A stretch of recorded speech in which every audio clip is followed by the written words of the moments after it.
everybody. Happy Wednesday. Welcome back to the Fumble Live. We are getting into all the latest sports news. We're talking about Reggie Bush. We're talking about Bradley Beal and a team that's interested in him. And we are also talking about Dame's new song. But before we do all of that, make sure you subscribe to the Fumble, tap the bell for notifications, hit the thumbs up, leave a comment below, share this video with your friends. And now here's to introduce you to all of I'm getting my words all mixed up. The Fumble host, the Fumble squad. I'm Devin Howard, you guys. You can find me on Instagram as @DevinHoward. It's your boy Chris. You can find me everywhere at CK2K. I'm Jackie Ray. You can follow me on all things social media at JRayTheFanatic.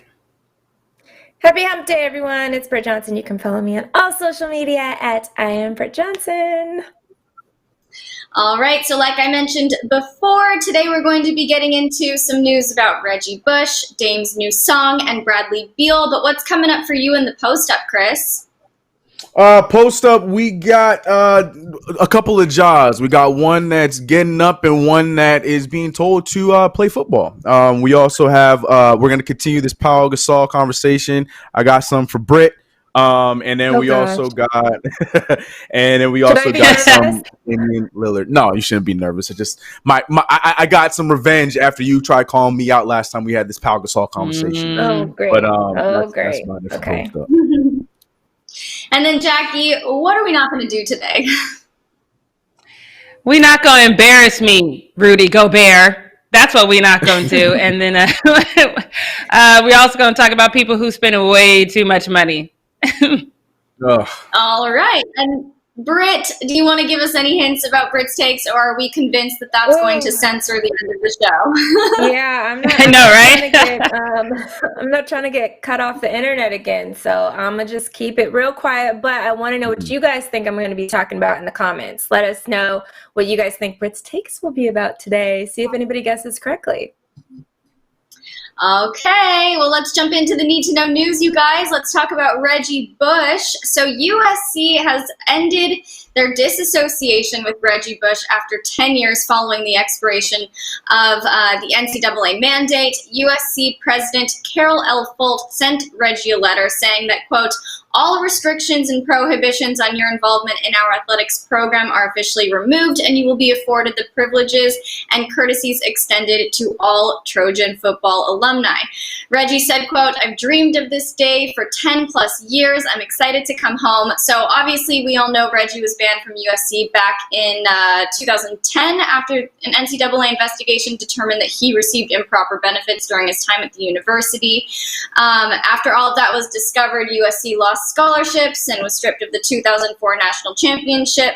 Reggie was ordered to give back his Heisman Trophy. There was a major NCAA rule change recently, which basically reduced any major disassociations to a 10-year disassociation. So now that this drama with USC is done and over with, but what about the trophy? People think that he deserves to get it back. So Britt, I want to go to you first on this one. Also, wow, I am so blurry on my screen. This looks like I'm trying to. They're like trying to. No, Britt is looking at you like, and just enjoy that for a second. Now I can maybe get a little empathy from you guys. Right? I look like I'm on one of those shows where they're doing like the secret interview and my voice needs to be changed. Right. My identity. So, That's Britt, hilarious. now I'm going to ask you, now that Reggie has been like reinstated and that disassociation is over, do you think he should get his trophy back? Oh, I don't know. I mean, this is definitely like an unprecedented thing. He's the only NCAA player in history to ever lose his Heisman Trophy. So it's, I mean, obviously what he did and what had happened had nothing to do with what he did on the football field. So I think, yes, he should get it back. Do I think it? I don't know. I mean, I guess it matters to Reggie Bush because he's so excited to even be reinstated with the school. Obviously, USC has been wanting to have that moment back with him as well because it's not their fault any of this happened. It's, the NCAA that put that mandate on there for 10 years. And, and I mean, I'm sure USC is so happy that they're at a point where they're like, cool, now we're not basically being watched or monitored by the NCAA anymore, which is also what's happened. They had lost 30 scholarships. Now they're getting those back. I don't know what's going to happen with they haven't even really going to happen with the 2004 BCS championship, because that, as all of us know, is one of the top 3 best college games of all time. So I would be interested to see what happens with that. And then obviously with the Heisman Trophy, because this is something that has never, ever happened in NCAA history. So for Reggie's sake, I think he really wants it back. What he did had nothing to do with what happened on the football field, and even he has asterisks right now next to all of the records that he broke. So hopefully those are lifted as well. Because I know personally to him, that means a lot. Mm-hmm. Yeah, I mean, I think that since it is so important to him and since he has been reinstated, he should be able to get that trophy back. Chris, I know that this whole debacle was, the NCAA's decision making. It wasn't necessarily USC, but are you surprised that he welcomed their offer so readily? I feel like he could have easily scoffed at it and turned down USC's reinstatement offer just out of bitterness. So does that surprise you at all?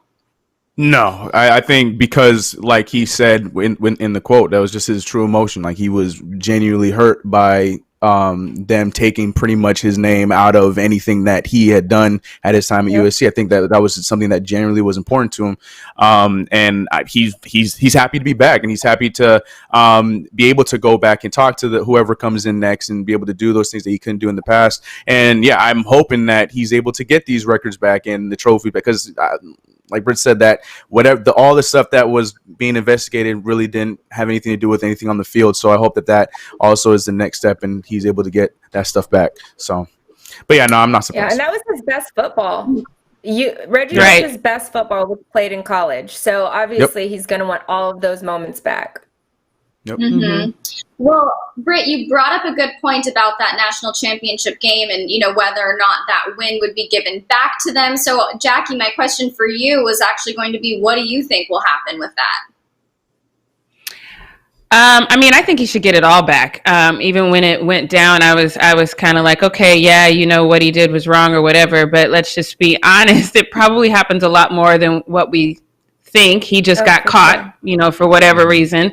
And, it's not, no one's going into college to play football and just cause, they're trying to get paid. And so if it was a way that he could, make that beneficial for him sooner than later, then I just always had a kind of that set foul with me. So I think he should get everything back, including the trophy. I think he deserves it. And like Chris said, I'm happy for him, because he's always said he thinks about that day every day when they stripped him of all, his awards and records and whatnot. So it's a big deal for him. And I think that we are moving on to a different time as far as the NCAA is concerned with monetary compensation. So I think just give him everything back. He deserves it. Mm-hmm. Yeah, I think he deserves it too. So we'll see what happens. But for now, he's happy to be reinstated and to be able to be a part of the athletics program at USC and be remembered, somewhat properly. So hopefully he'll get that trophy back. He'll get that title back.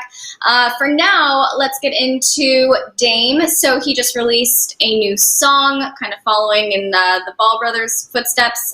It's a song about, the current state of the world. Not their footsteps. Anybody else's footsteps, not the Ball. Stop it. Wait, let's rewind that part really quick. We cannot forget the song that came out first, which was the Ball brothers song about the same subject. So I had to throw that in there. I have to say, that's it. Dame's is way better in my opinion. So basically the song is all about the current state of the world, the protests, the racial injustice, the fight for equality. I have a lyric that I want to read for you guys. He raps, quote, "As a brother with a good heart, I say F you if you're racist, or white staying quiet, you're disabling the changes." And then he raps about Colin Kaepernick and what it's like being a black man in today's world.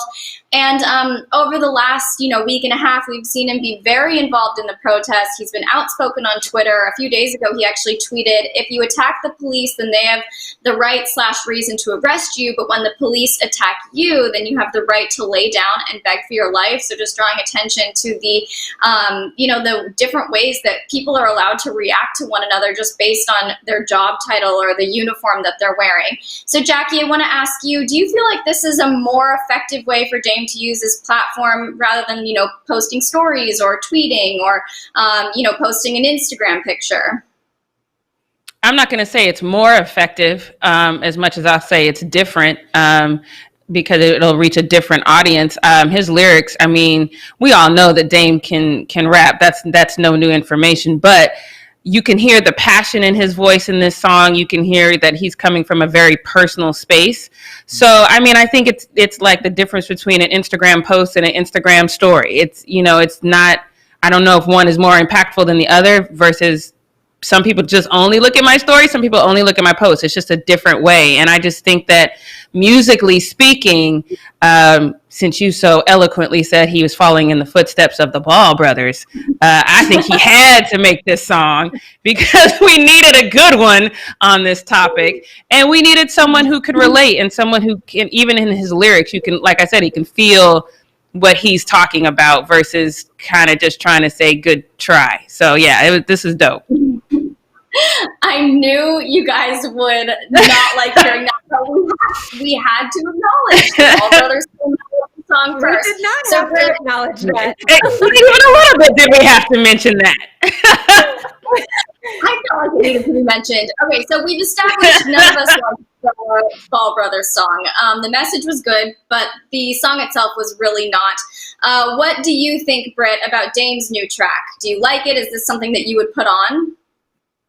Of course I like it. I mean, Dame is my favorite basketball player. Everybody knows that. And I've been saying time and time again, he's a good rapper. I always tell people when his, new little albums are coming out to check it out. I am friends with him. I messaged him immediately after I heard. I was like, thank you so much. That was so good, and he's literally, I'm sure, getting millions of messages like that saying the same thing because it was good. And he spoke his truth. You felt it in the lyrics, and it was beautifully done. Mm-hmm. Yeah, he did a really good job. The Ball brothers should take some notes. Chris, I just want to get your thoughts on the song in general. No, it was good. I think everything was said it was a good song. Had way more substance than Lonzo's songs. Yeah. So I don't. It's not a comparison at all. It was definitely needed, and like Jackie said, there's another outlet to get the voice out to somebody in a different way. So I think it was dope. It was another banger by Damian Lillard or Dame Dollar, excuse me. Dame Dollar. And another one. And another one. Right. I have another one coming up right now. This is our final need to know news story, you guys. I'm just making a fool of myself today. I don't know what's going on. Okay. Bradley Beal. The Lakers have expressed interest in Bradley Beal multiple times, and they've made several attempts to sign him, according to the Load Management podcast. So Bradley has made his commitment to the Wizards known both in conversations and in deals. He recently signed that $72 million extension and has been open about wanting to be a career Wizard. But the trade talks surrounding him really never seem to fully quiet down, and now we're learning that the Lakers have been serious about wooing him. Shams Charania said, quote, "If you're trying to win basketball games, you're going to have interest in Bradley Beal." So then in that latest episode of Load Management, we heard that the Wizards are expected to extend a Supermax extension to offer to Beal. And even though he said he wants to stay with his team, there's really no guarantee that he will take it. Of course, it'll be his decision, but he's going to have offers coming from the Lakers, and maybe there's going to be something that's enticing enough for him to take it. So, Chris, do you think that he would entertain a deal from the Lakers? You coming to me first because this is another conspiracy. Is that why we come to me first with this question? Look, if they're able, and I was asking the chat too, if they're able to pull a trade for this, I just want to know what the trade is going to look like. As far as signing, we are not going to have an answer for that because he, like you just said, he just signed an extension, so that's not going to happen for quite some time. So, look. I'm sure that is exciting, and this news and everything is fun for Lakerville because there's not much else going on right now. But I honestly, Jane, I have no hate towards it. If he gets out of Washington, whether it is going to the Lakers or wherever he goes, I'm for it because I like Bradley Beal. But I just don't see how it would happen and what would be given up for that to happen, especially with the Lakers. Right. That's how I see it. So, Britt, I know we've talked about this before. We've talked about him stating how he wants to have his jersey retired in the Wizards Stadium. So, do you really feel that he will be a career Wizard, or is he just waiting for the right deal from the right team?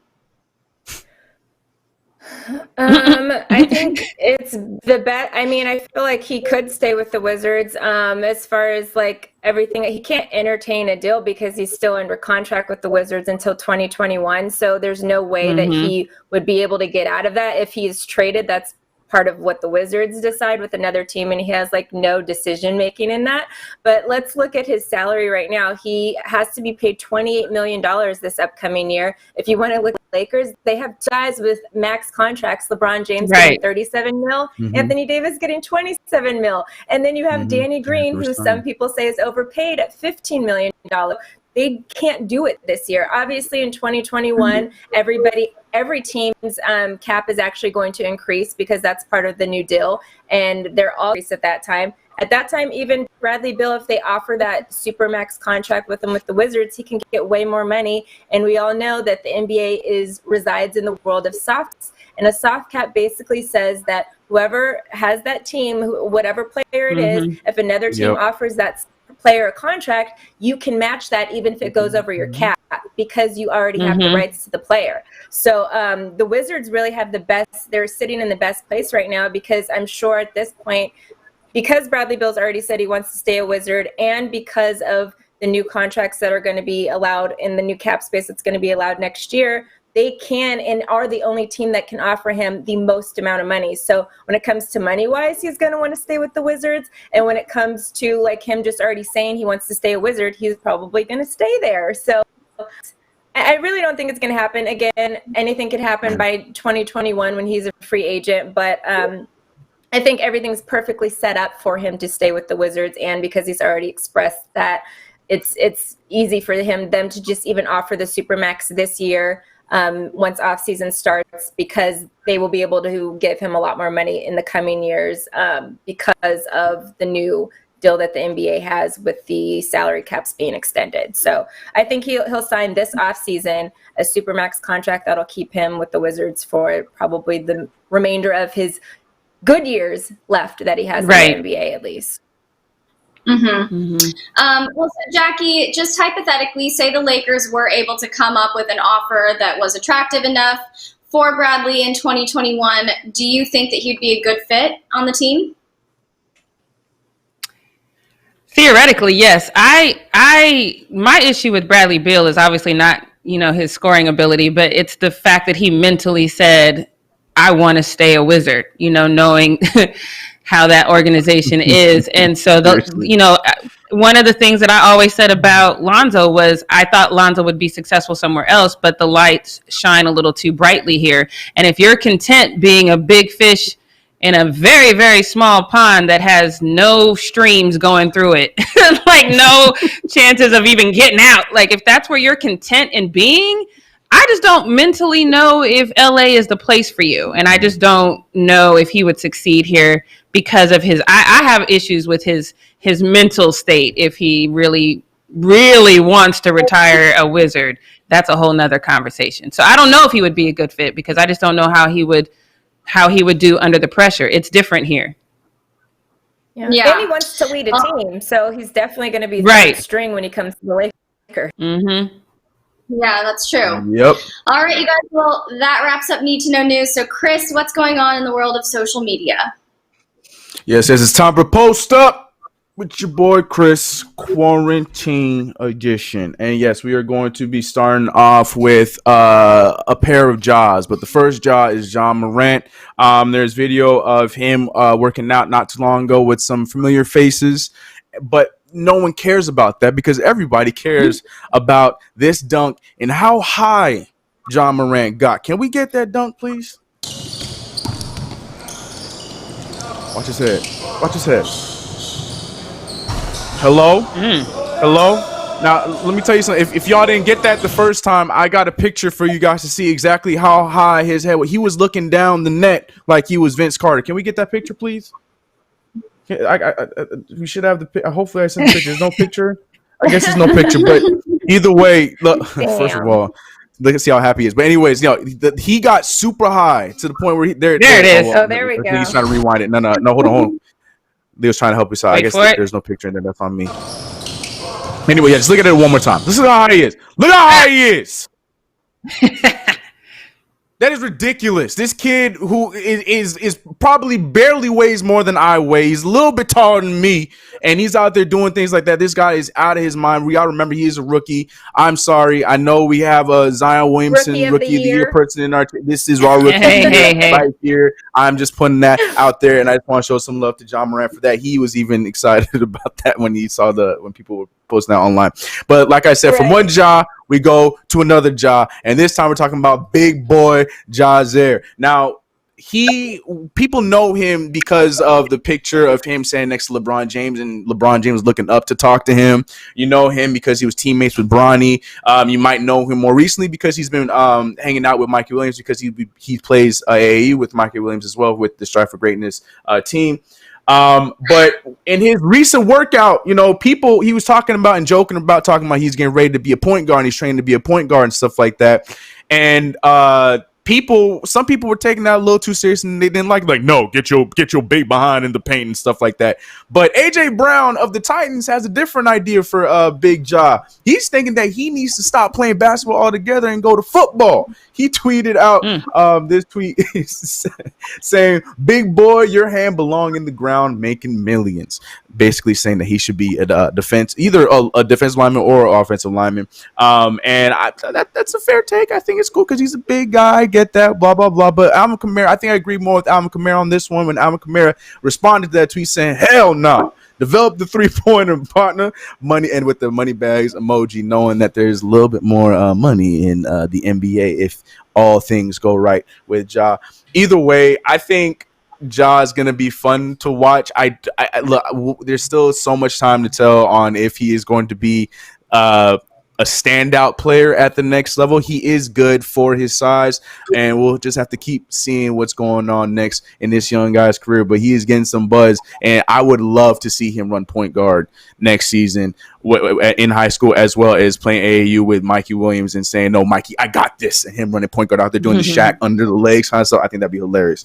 Moving on to the next one, Pau Gasol. We talked about this before on this show. We talked about Pau Gasol wanting to finish his career, finish one last season with the Los Angeles Lakers. Now, myself, Jackie, and I believe Devin as well, we were all okay with that. Britt, on the other hand, was out here telling us and letting us know no participation trophies. And although we normally do agree with her on that sentiment, in this one, I feel like it's different. And I'll explain in a second. Before I get to that, Pau Gasol did double down on that, little comment he made not too long ago. He doubled down by saying, "My intention is to play another season if my foot is okay. A final season with the Lakers is attractive." Ooh, that's fun. Oh, that'd be cool. Now, here's the thing. Yes, it would be cute because we get it. He had I wouldn't even say he had his best years. He had his winning years as a Laker. So, for him to come back and have that whole nostalgia feeling with the Laker fans, because, Laker fans love that. That'd be fun, blah, blah, blah, blah, blah. But here's why I'm okay with it, because LeBron James always has this guy on all of his championship teams. So I know Jackie's excited about it because, the story, I really believe Jackie's excited about it because Pau Gasol could be his winning piece to win another championship, because LeBron James is known of having veterans that have been in the league way too long for their knees and for their legs to still be playing in the league. And in those times when he has those players on his team, he wins championships. I don't have glasses on, but I can start all the way in 2012 when LeBron James won his first chip. Now, we know the Miami Heat was the Miami Heat. Everybody was excited about that.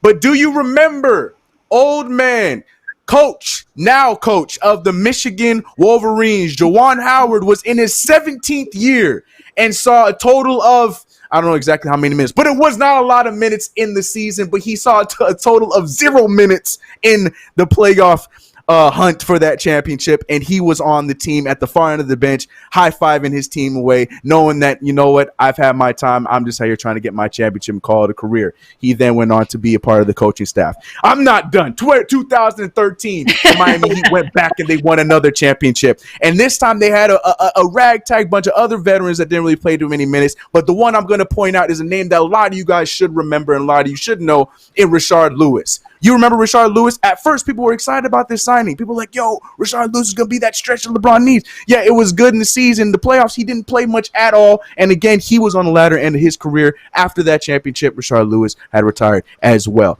Now, I'm going to fast forward to 2016, where we had a couple of people that won their championship as well as retiring the following year. We have Birdman, in the words of Shaquille O'Neal, who was in his last year of his career, won the championship. And Channing Frye, who actually wasn't in his last year, he played another year, didn't work out, and then he decided to retire. But Channing Frye, who was another one who was on the team, and because he was friends with Richard Jefferson and LeBron James, they were able to hoodwink a trade with the Orlando Magic at the time to get him on the team so he can coast for a championship. So all I'm going to say to this is, LeBron, it's just in the making of LeBron James championships. LeBron James just needs that old head to be at the far end of the bench to be like, you know what? I'm doing this one for you. This ain't about Cleveland. No, this is for you, my old head. I appreciate you, Paul. You know what? You've done some great things. I'm going to do this and get this championship for you. Same goes for you, Juwan Howard. You ain't never won one. I remember the Fab Five, everything you done for you. That was great. All this thing. So I believe that LeBron James, not the Lakers, LeBron James needs Pau Gasol. And Pau Gasol would not be doing this for himself and for his psyche, for the fans. He'll be doing this for LeBron James. So LeBron James can get that leverage to win a championship. And for that reason, and that reason alone. Conspiracy? Maybe. But that is my argument. I like it. I liked it, all of it. All of it. Go ahead. You know what you have to say, Britt Johnson. All right. That was cute. But you failed to mention one thing. Paul already has several championships. He doesn't need to go to LeBron James to win one. You know who LeBron James should help out? One of his besties, Carmelo Anthony. Maybe bring him on a team if you want to just bring somebody on the team for a participation trophy to sit down, because Carmelo Anthony has never won a championship in his career. If we're doing this, if we're handing out these trophies, why don't we have Charles Barkley come back out there and sit on the bench with LeBron Absolutely James? not. No. What are you guys talking about? This man already won a championship. He doesn't need to come sit on the bench with LeBron to win a championship. And if you're saying LeBron James should do that, or he gets lucky by having some old head on the side, do it for your best friend, Carmelo Anthony. That does not have an NBA championship. Carmelo's going to want to play, and he's not. No. I agree with you. I think I'm on that bandwagon. The Lakers should have signed Carmelo Anthony eons ago. I'm with you on that. But on the old head thing, it doesn't fit the same profile. Look, so you mean to tell me, Britt Johnson? The profile is somebody who won a championship, and he has already won several championships. So why are you giving him another one? That makes no sense. Find a guy. Can you have too many? Have somebody sit there and just collect a championship. Give it to somebody then that has never won one. That's all I'm saying. But I don't believe in participation trophies anyway. But if you're saying that's LeBron James's good luck charm, give it to somebody who hasn't won anything yet. There's no proof that Carmelo would be a good luck charm. He's not old enough. He's not old. He wouldn't be. He's not old enough. Fit the criteria. He doesn't fit the criteria. Right. No. Anyways, I'm all for a good story. I think it'd be the criteria is putting ice on your knees, and I've seen him do that several times. So good enough for me.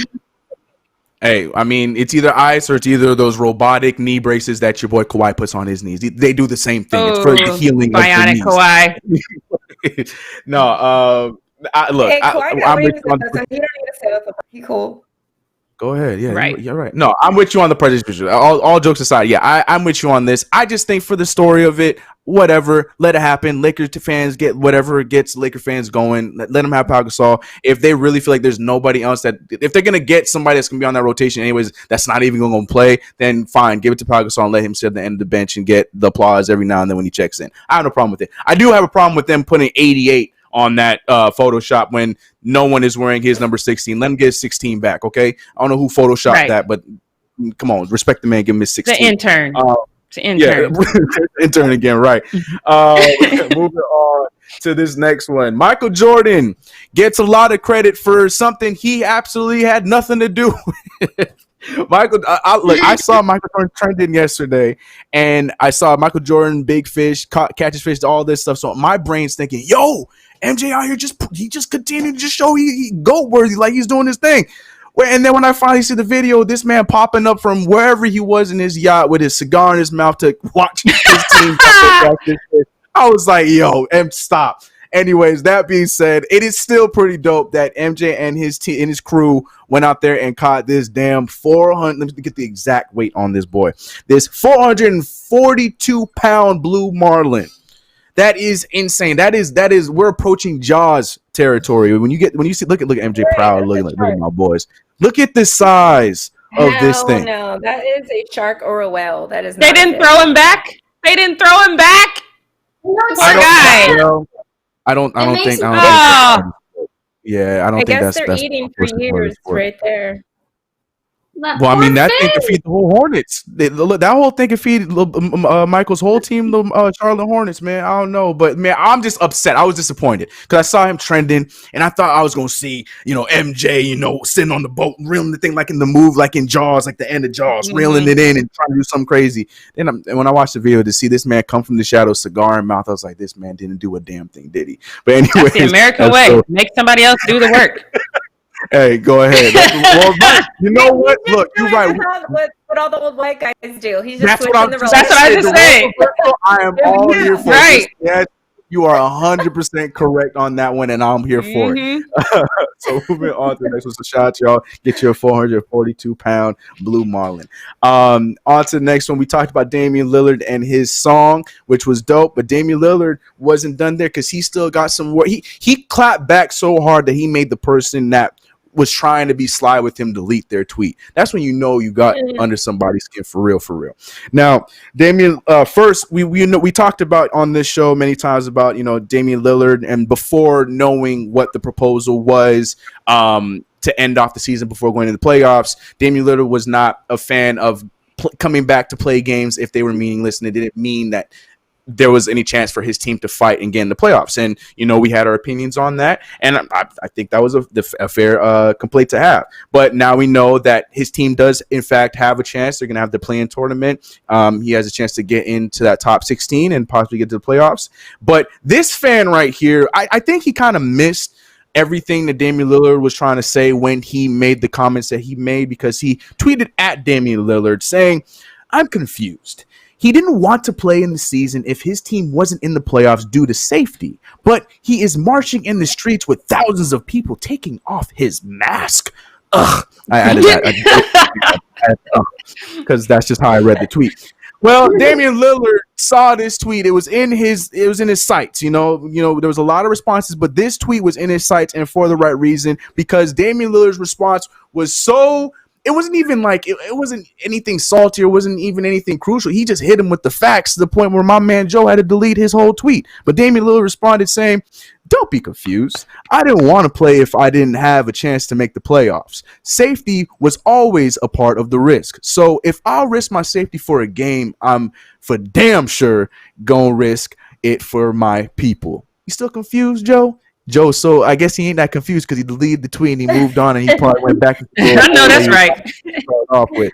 But Dame out there dropping the mic with his song, and drop the mic once again real quick with this tweet. So go ahead, Dame, get little Joe out of here. Go on, Joe. Go on, get. On to this next one. Right, we got a nice little punchline by Alex Caruso, because Alex Caruso is just Alex Caruso. There was a tweet that went up that said, "If all lives matter, why won't you wear a mask at the grocery store?" And my man Alex Caruso added a nice little punch saying, "at Karens." He responded to that tweet, making sure that we clarify that this could be all the Karens that are having this problem. And well done by Caruso. Now this is my last one for post up, and I found this one really interesting. I saw this, and again, when things go viral and things go trending, they're not specific. So all I saw was Russell Westbrook to produce documentary, and my thing was like, yo, Russ, you're still playing. We don't need a Russell Westbrook documentary, not yet. Like, I'm sure it'll be good when you're retired and all that. We don't need this. But then when I saw what it was actually about, I'm all for it. He had a what's it called? He was talking to the news came out that he is going to be producing a docuseries about the 1921 Tulsa Race Massacre. I'm all for that, because to be honest, I knew what it was, but I'm gonna be completely honest. I don't know enough. I don't know the entire story. I don't know. But I know that it had to do. Well, we'll talk about exactly what it is. I'm not gonna sit here and try to say everything I don't know. But Russell Westbrook said that spending 11 years in Oklahoma opened my eyes to the rich and sordid history of the state. When I learned about the heartbreaking events that happened in Tulsa nearly 100 years ago, I knew this was a story I wanted to tell. Now, for those who might not know the entire history of what this docuseries will be about, we actually, there's some facts that were dropped. In 1921, the wealthiest black community in the U.S. was located in the Greenwood district of Tulsa, and it was known then as Black Wall Street. Between May 31st and June 1st, white residents attacked black residents and businesses, killing dozens and hospitalizing more than 800 people. That attack left 10,000 black residents homeless.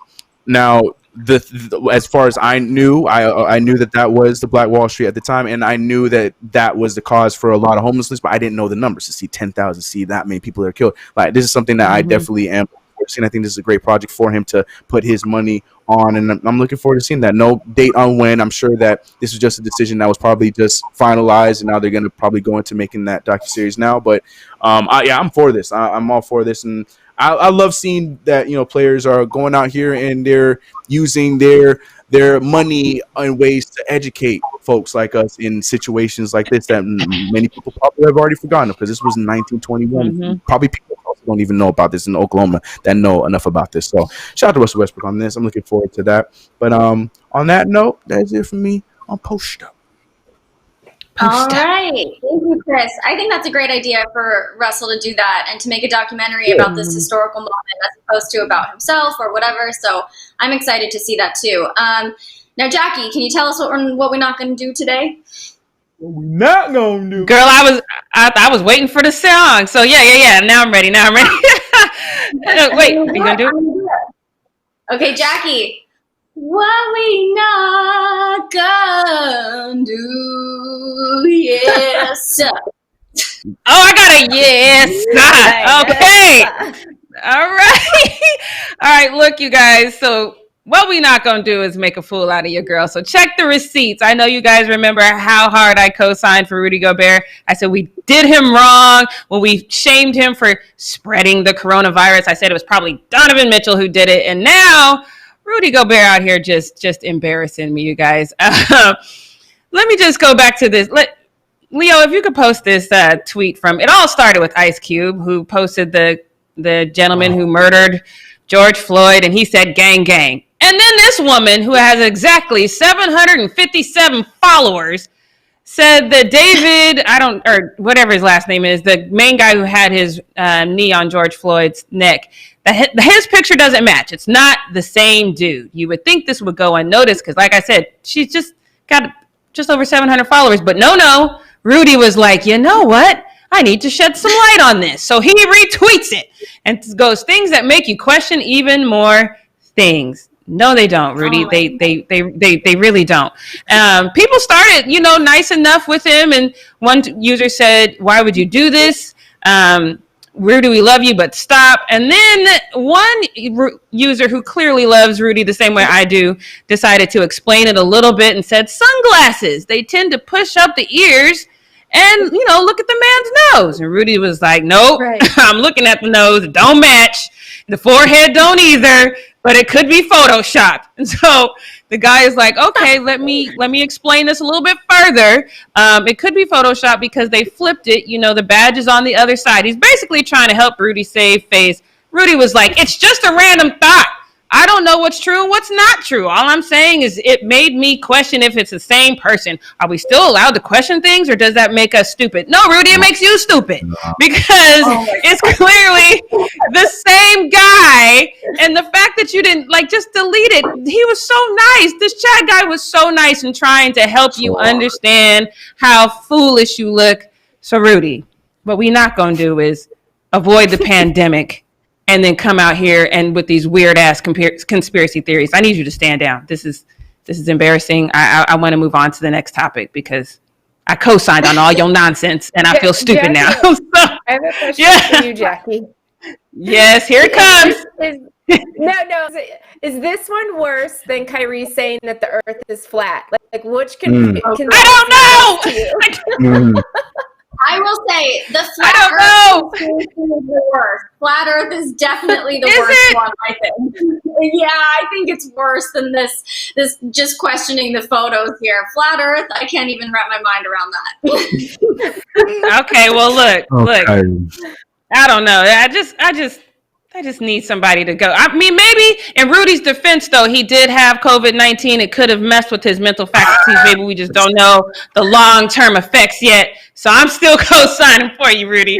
But look, my producer sent me this story because, I always got to find a way to just downplay my boy. But rookie cards, you guys know I'm not a fan of rookie cards. That's just me. I know a lot of people love them. I just know with me, it would end up being a coaster that I paid way too much money for. So I'm just not into them. So let's take a look at this. So I want to show you this picture of Michael Jordan's rookie card, what it's selling for on eBay right now. It's selling for $90,000 right now on eBay, but apparently one already sold for $97,000. Zion has two on eBay right now. One is going for $250,000. And then which is this one. And then another one is going for $100,000, which is, it's cute, but I don't know. Okay. So, and then Darren posted this tweet that said, LeBron James's rookie card sold for $7,150 in 2016. And someone last night bought it on eBay for $57,100. That is too much money for a damn rookie card, you guys. I don't understand why if I had that money, I would spend it on a house or a rental property or I Promise school. You see what I did there? I would spend my money so much better than this. But look, Leo, if you could you please put that MJ photo back up? Because let me tell you what we're not going to do. This is what we're not going to do. We're not going to spend $90,000 on a rookie card and then you charge me $100 for shipping. That's not what we're doing. That is not what we're doing. Absolutely not. That's not what we're doing. That's a card. That's in a regular envelope. Yes. So that's all I got to say about that. Chris, are you spending this kind of money on a rookie card?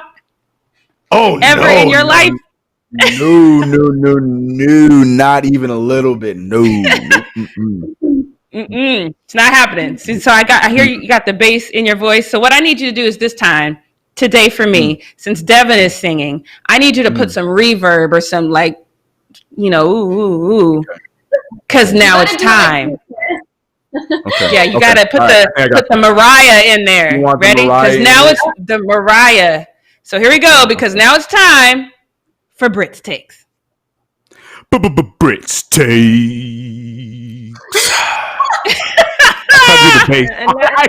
Not feeling it. No, that's a hard no. I tried. Maybe there needs to be some Devin vocals. Right. Today, David is now the only person allowed to sing on the show, so we're not going to do that again. That's what we're not going to do again. All right, cool. All right. Exactly for that, Leo.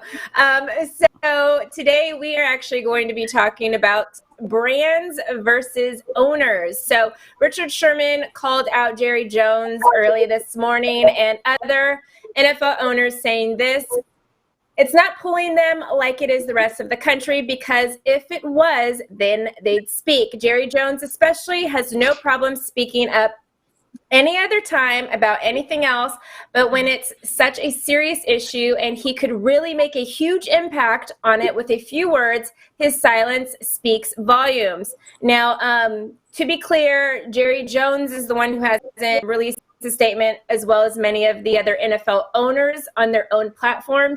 However, the Dallas Cowboys did release a video. It was actually extremely powerful. I don't know if you guys have seen it. They released it last week. They were one of the first teams to even release anything. The video was very well done. It was a good video. Dez actually kind of wanted to call out Jerry Jones over the weekend when he said there was a protest that was going on in Austin, and somebody, Jerry Jones, Stephen Jones, and Jason Witten to the protest down in Austin. This is not a policy change. This is a change of heart. And yeah, I said it. And basically after that, Jason Witten did respond and say, "Oh, I'm listening. I called you. I would like to talk," because Des Bryant said the reason why he called out those three is those people are leaders and they could stand to learn as leaders and grow as leaders. I'm not sure exactly what he meant with Jason Witten, but Jason Witten did respond back saying that, yes, I'm listening. What do you want to talk to me about? Yada, yada, yada. Then later on this week, a couple days later, yesterday actually, because Des originally said that tweet on Sunday, he did come out and speak with Sports Illustrated, and in a sense he was kind of defending Jerry Jones by saying, "I have love for Mr. Jones, almost everything I know about business, and of course still learning. I learned from him, but I believe this is a time right now where Mr. Jones could learn some things too, to learn about the culture." Okay, so brings me to brands versus owners. So Jerry Jones is 77 years old. I know he actually looks a lot older than that, but he's 77 years old. I know a lot of Jerry Jones. I'm sure a lot of you guys do too. And I've spoken time and time again about how I believe knowledge is power, and that's going to be, the force that creates change. And I believe that change has to come from the oppressors, not oppressed. But I know Jerry Jones, okay? I'm not a fool here. I know Jerry Jones. As a Cowboys fan, it's actually interesting because he had sent me something yesterday, and I'm like, it's funny because the Cowboys do actually have the most diverse fan base in this country. And by that I mean, we have Trump supporters that are Dallas Cowboys fans, and we have literally gangbangers and Crips that are Dallas Cowboys fans.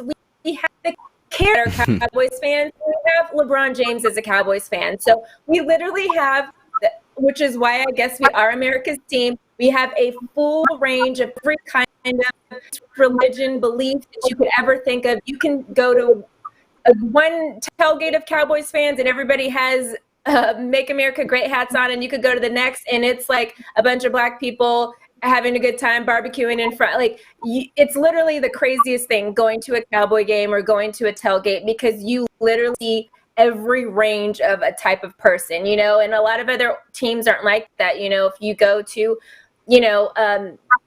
the Patriots, most of those guys look the Boston way. They have a certain look to it. You go to San Francisco or Oakland, you have a lot of, I usually like to diss Oakland fans, but I'm not going to do that today. I'm scared of them. But yeah, every team has their own kind of look of fans, and Cowboys literally, I've seen every kind of look when it comes to a Cowboys fan. So I looked at that of people of, what Sherman had said and what Des Bryant had said about trying to get Jerry Jones out. And I kind of looked back at the Drew Brees apology, because I feel like it fell on deaf ears, especially me at this moment, because I've said on my social media several times, I just believe your heart changes overnight. So I think maybe Drew could have used that moment to say, I do still feel the way that I feel, but I am open to conversations and learning how to understand and educate myself. Not, oh, now I said that yesterday, guess what, guys? I'm the fairy godfather of the black people, and I feel like that's what he did. And I don't think that's a genuine answer. So when it comes to Jerry Jones, I don't want to hear Jerry Jones make a statement, because that's not what Jones believes. And Jerry Jones is like a guy that, whether you love him or hate him, he's never really lied about how he feels stuff. It's been right open. He says what he says, and that's what it is. And I kind of wanted to that is like, I think what Jerry Jones and a lot of other owners need, I think what we have started to see in these moments is separating the owner and the personal beliefs and the brand. A brand does not have to hold the same beliefs as the owner is. I think an example of this is the Miami Dolphins. That you guys know the owner of that is Stephen Ross, and he is a Trump supporter. He's 95% owner of the Miami Dolphins, but the Miami Dolphins is the only team to have a GM and a black head coach at the same time. So the brand is separated from the owner. The owner can be and has beliefs, and I don't think we need to hear them personally release a statement because it doesn't really matter. Like they feel the way they feel, and you can tell in what they say. If you go to Arthur Blank, who's the owner of the Atlanta, that's a totally different thing. He came out when all this stuff happened, when Donald Trump tried to stuff about the owners and the league and stuff, and he's like, hold on, nah, I don't agree with what you're saying. That's wrong. This is da-da-da. And the Atlanta Falcons literally this week posted that they were protesting together with their players and their head coaches and stuff like that. So that organization, Arthur coming out and saying something, and it would be well taken because he's said stuff in the past. But I don't want to hear anything from these owners. And I think in this moment, they can separate from their personal beliefs and separate the brand to let players speak if they want to speak, coaches have an opinion if they want to have an opinion, because in the past, obviously, we talked yesterday about Des Bryant and how his voice was muted because of what the owner personally believed. So I think the best thing we can expect and I want to see from the owners is just separating the personal beliefs of the brand, which I believe is something that even the Miami Dolphins have been able to this point. So those are my thoughts on that. I wanted to go to Chris, and I spoke because of the Cowboys, being America's team, they have the most diverse, fan group. Would Jerry Jones saying something like Richard Sherman is calling him to do you think that would actually have an impact, or does that kind of fall on deaf ears because we know what Jerry Jones is about? Do you want to hear him make a statement from his personal account, not the Dallas Cowboys account? God, this is so crazy. I hate how close our two teams compare because it's the same thing that I said about James Dolan. It's the exact same thing. I get what Richard Sherman is trying to do, but I think the fact that he's not saying anything is just because he has nothing to say on the moment. I think that was the same thing with James Dolan, and that's just the unfortunate truth. I like what you said, though, as far as letting those teams allow their players to have the freedom to say what they need to say. I think that is what's more important in a situation like that. Yes, of course, we would like to hear these guys come out and say what they should be saying, but we also know that more times than not, they're not going to. So I get what Richard Sherman's trying to do, but no, I wouldn't really expect anything from him. The same way I didn't expect anything from James Dolan. Right. From when it comes to these really old owners, like it's like they're. I don't want to even talk to them anymore. I feel like obviously maybe Steven, just since he's going to be basically the new guy for the Dallas Cowboys moving forward, yes, maybe this is a time where he can sit back, not even necessarily make a statement right now, but sit back and actually learn, educate himself.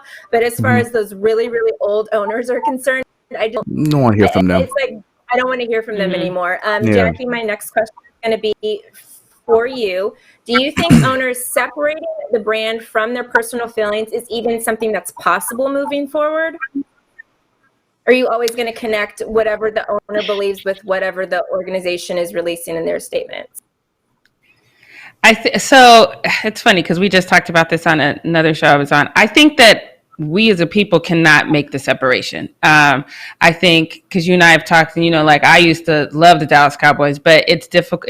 I couldn't process it, and then now I'm in the exact same situation, with my dad's team. But it's still one of those things where Jerry specifically could have separated himself from the brand off top, but he chose to insert himself into that situation, and he chose to say, no, this is my stage, you work for me, this is what I'm going to do. So I don't know if it's possible now to forget that because like you said, people don't change off overnight.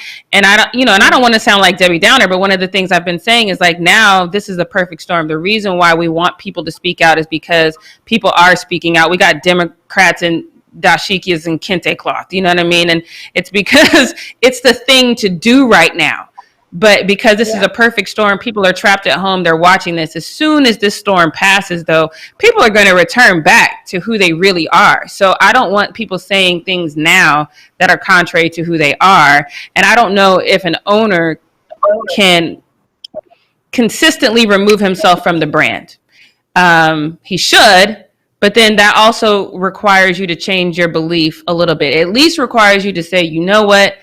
I don't agree with what you're doing, but I agree with you being an American and having a right to feel how you feel about that and protest how you want to protest. And we haven't seen any of these owners say that. The only reason they're saying it now is because of the social backlash. But once that dies down, and it will, I think we go back to seeing who these people really are. So yeah, I don't honestly know. I don't know if it can actually be separated.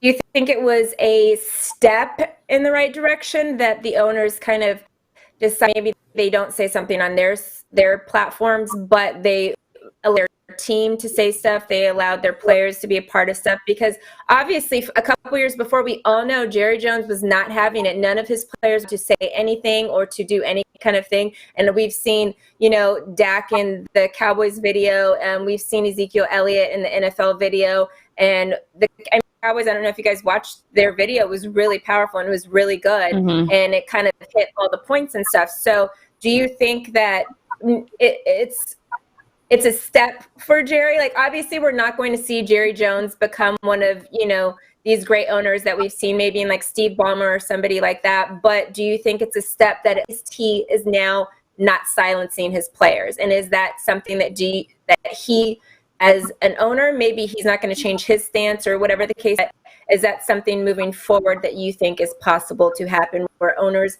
will now at the very least not silence their players from speaking out? I do not think it's a step, because the pendulum was swinging towards MAGA and a racist fan base saying that they wanted players to be silent at that time. So that aligned with what Jerry thought, so it was easy for him to swing that way. He's not saying anything now because at the end of the day, Jerry is a businessman and he sees how this social pendulum is swinging right now. So he's allowing this. But when it swings back, he will swing back. So no, I don't think it's a step. We're going to swing back, Jackie. We got this. We are going to take over the world, girl. We got this. It ain't swinging back. We ain't taking MAGA ever again. Okay, MAG is over there buying more guns and stuff right now, but I hope you're right. I really do. But I just really feel like this is happening because of the perfect storm that we're in. But like I said, this storm will pass, and then we'll go back to seeing who people really are. So I don't know. I don't think it's a step, but you might be right. We can force the step. Like, even if it's not a step he wants to take, maybe it's a step we force him to take. So we'll just have to see on that one. Depends. With your storm analogy, I think, okay, there's a storm. Once the storm moves, there's a bunch of stuff that is, broken down, and, I think it depends who at that point rebuilds. So if we want to take over and start rebuilding, then obviously we see change. But if we kind of let the storm happen, and a group that already has proven they have a lot of money and a lot the power, if they're the ones that rebuild the structure, then it's going to be the same thing again. So, yeah. I think it depends on if we stick with it and we rebuild once the storm is passed. But thank you. That is it for Brit's Takes today, guys. Yes. All right. Interesting conversation and subject, Brit. Thank you so much for that. You guys, that's the end of our show for the day. We're going to be back at 11 a.m. Pacific Standard Time tomorrow. Make sure you've subscribed to the Fumble, tap the bell for notifications, and that you've given this video a thumbs up. Share it with your friends. Leave a comment below. Wash your hands, and we shall see you tomorrow at 11 a.m. Pacific Standard Time. Bye, guys. Bye. Ooh, yeah.